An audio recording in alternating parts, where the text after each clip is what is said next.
Қазақта сөз бар ғой, жиеннің сұрағанын бер деген. Мен ойлаушы едім, неге жиен сұрағанын алады деп. Жиеннің сұрағанын беруіміз керек екен. Жиеннің сұрағанын берсек, шешесі қуанады екен.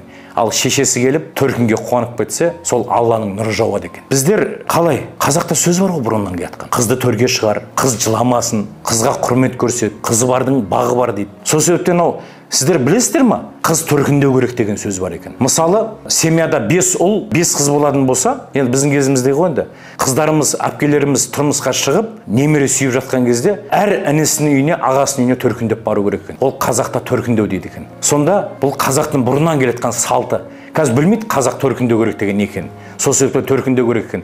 Мынау мен тұрмысқа шықтым, бір әулетті көгерттім, өсірдім, өндірдім.